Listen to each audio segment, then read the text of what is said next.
Hi guys and welcome back to the Mighty Blues. My name is of course Cameron and welcome back today to another video. As you can see, I am back home. The setup's changed quite a bit. I've actually had my room done by my mum and dad while I've been away in Mexico. So I've got a new bed, I've got my desk changed, so I'm still trying to get my head a little bit around that. Now I originally planned to do a live stream today, or yesterday rather, on Friday when I returned home from Mexico. However, I was heavily jet lagged yesterday, feeling really ill all day, and ended up going to bed quite early. Still a little bit jet lagged today, still a little bit, sort of not quite fully there yet, not quite fully recovered from that long flight. So all my computer and stuff still needs to be set back up because it's all being moved around. Everything needs to be set up. So I thought, you know what? I'll leave the stream for today. I'll do all the setting up over the weekend. I'll make sure everything's right. I'll set the green screen up and the lighting up and make sure that's right as well. And then I'll be back streaming on Monday. But I thought, you know what, I'll do a little bit of a video today because there is quite a bit to talk about. Obviously, we haven't spoken since Wednesday. A lot has gone on since Wednesday. We had the stadium reveal on Thursday. We then had 2 games of football today that we need to talk about as well. We had the stadium reveal on Thursday. Yeah, sorry, I thought it said Wednesday then. You see what I mean? My head's a little bit everywhere here. But anyway, I suppose we'll talk about the games before we talk about the stadium reveal because that's the sort of biggest thing that we're going to talk about today. In terms of the games, Everton played 2 1-hour games today over in Germany. We played Sevilla and we played Mainz as well. We lost 1-0 to Sevilla in the first game, which was at 12 p.m, and then at 3 p.m. we lost 3-1 to Mainz. So not ideal, not fantastic. 2, quite poor results really in 2 games where we didn't really perform to the level that you'd be hoping we'd perform to. Obviously, coming off the back of a couple of draws, a draw against Wigan, a draw against Sion, and a victory against Monaco. Things were starting to look like they were on the up. The players were starting to look a little bit fitter. They were looking a little bit sharper. The performances were becoming a little bit better. However, today, they were really poor. Obviously, again, I'm trying not to get too caught up in it because it is only pre-season. There's not really a lot you can take from it. You can't sit there and say because of those 2 games we're going to have a bad season. However, we didn't perform fantastically in either game today. Obviously, like I said, Seville getting a penalty and scoring from that one, and then Mainz winning the game 3-1 after we were 1-0 up, I believe. But like I said, still only 60-minute games. At the minute, it is only sort of about gaining fitness. That's how I'm seeing it, at least anyway. I don't want to sort of sit here and be absolutely livid, absolutely raging about the fact that we're being beaten again. Listen, like I said, it's not ideal. You don't want to be beaten in any game of football. You don't want to be beaten in pre-season. You don't want to be beaten in the Premier League. But it is what it is. And at the end of the day, you've just got to hope that Marco Silva tills it into the lads after today that we can't really go on and put, any more poor performances in, really. We've got a couple of, obviously, a week's left now before the start of the Premier League season on the 10th of August, and we need to be ready. We need to be ready to go to Crystal Palace away, and we need to be ready to get 3 points because we need to start this season strongly. Obviously, it wasn't a brilliant day today for the club. We weren't fantastic whatsoever. We were quite poor in both games. However, again, if we just try and see it as pre-season and building fitness and building sort of sharpness and not worrying too much about the results, then hopefully we can move on from that one. A little bit of transfer news as well that I haven't actually spoke about because it's all happened sort of in the last 2 days. Wilfried Zaha is being heavily rumoured with a move to Everton Football Club. Sky Sports are reporting that Everton will begin negotiations with Crystal Palace over a £60 million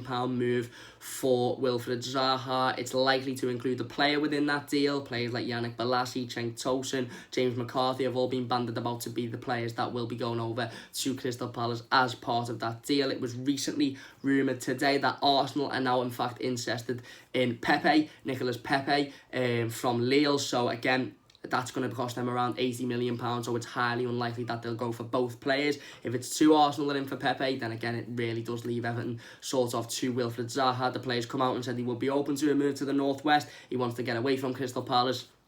And according to Sky sources and other sources across sort of the footballing world, we are interested and we're looking to start negotiations very shortly. Now, the Liverpool Echo, strangely enough, after Sky and after multiple sort of journalists and sources come out and said that we are interested in the player and we are due to make a bid, the Liverpool Echo come out and said that we're not interested in the player whatsoever and we're not going to bid. So again, it's sort of who do you believe at the minute. I'm on the side of everybody else thinking that we are genuinely interested in the player.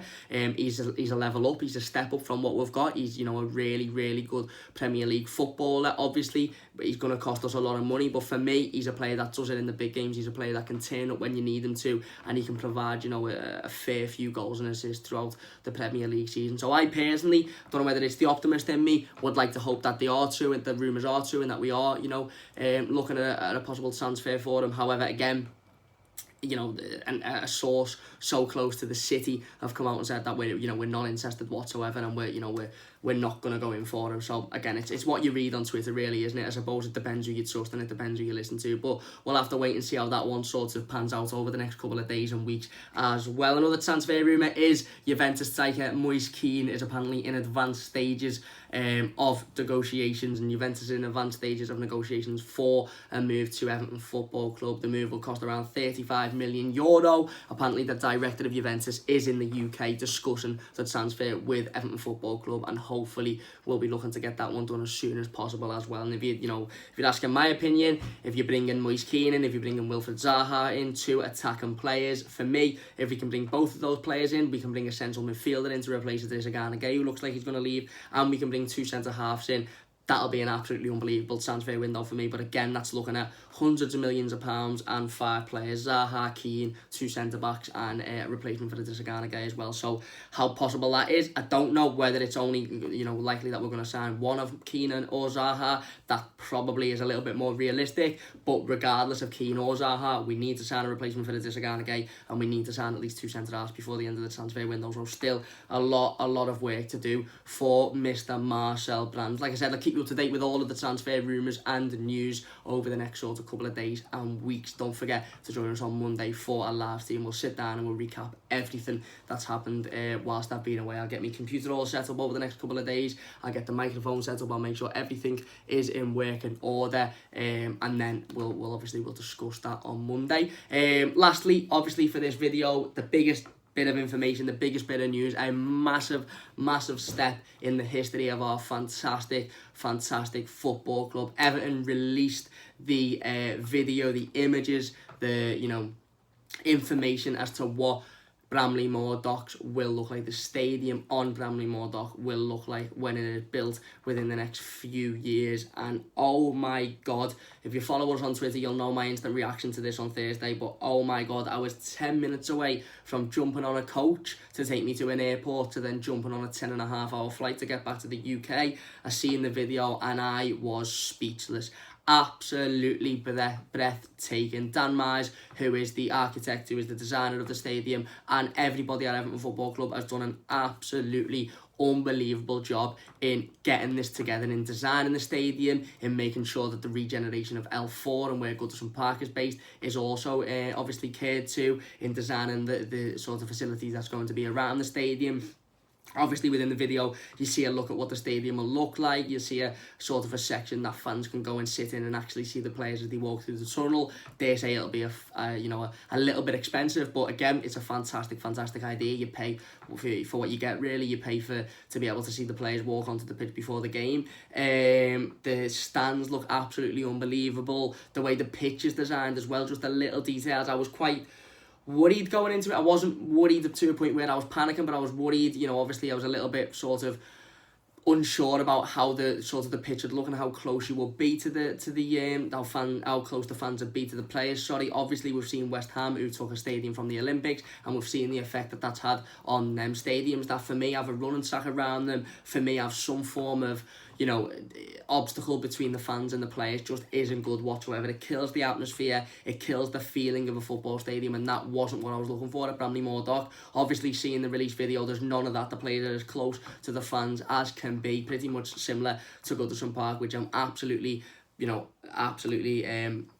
massively pleased with. And the stadium in itself just looks unbelievable, doesn't it? There's nothing I can physically say sitting here now that nobody else has said on Twitter. There's nothing I can say that could justify how unbelievable this stadium looks. It looks amazing, and I don't even say that in terms of like I'm an Everton fan and I'm clouded by the fact that we're getting a new stadium. I'm not. Everything about it, the stadium itself, the look, the location, the facilities that are going to be around it, it all just looks unbelievable, and the club have done an absolutely massive job. And I know there was a bit of argument, a little bit of tussle on Twitter beforehand about some people people leaking it. I personally, I was not going to leak it because I was waiting for the club to have their moment because that's what they decided. But I don't think we should argue about this. If you're unhappy about fans leaking it, that's fair enough. But I think this is a time in the history of the football club. You know, it's going to be our third stadium that we've built. And this probably is going to be the biggest step in the forward direction that the football club have had in many of years. So I think we all just need to enjoy it. We all need to get on board and we all just need to sort of soak it up, because that video that was released on Thursday, the information that was released to go alongside the video is just absolutely unbelievable. Obviously, we know the capacity is going to be 52,000, rising to 62,000. Rail seating, I've just put my seat down by accident. I'm not excited. Rail seating, of course, could be in there. Safe standing, if the law is passed as well, will be in there, which again, all absolutely fantastic bits of news. So yeah, let me know your thoughts and comments on the stadium news in the comment section down below, as I'm sure you all will have massive opinions on it. So please do let me know. That's going to do it for today's video. If you have enjoyed, please do leave a like. I'm sorry that it's a little bit sort of jumpy. I'm sorry that I may seem a little bit sort of, I don't know, not myself, basically. I'm still a little bit jet lagged. I'm still trying to get used to being, you know, back. Obviously, I've come back and my room's completely different, so I'm still trying to get used to, obviously, being back at home. But yeah, thank you very much for watching. Please do leave a like if you have enjoyed. Subscribe if you are new. Like I said, don't forget to join us on Monday for another live stream. I'll have everything set up by then, so we should be good to go by then. Leave your thoughts and comments in the comment section down below about everything that was spoken about today. And like I said, please do leave a like if you have enjoyed. Thank you very much for watching.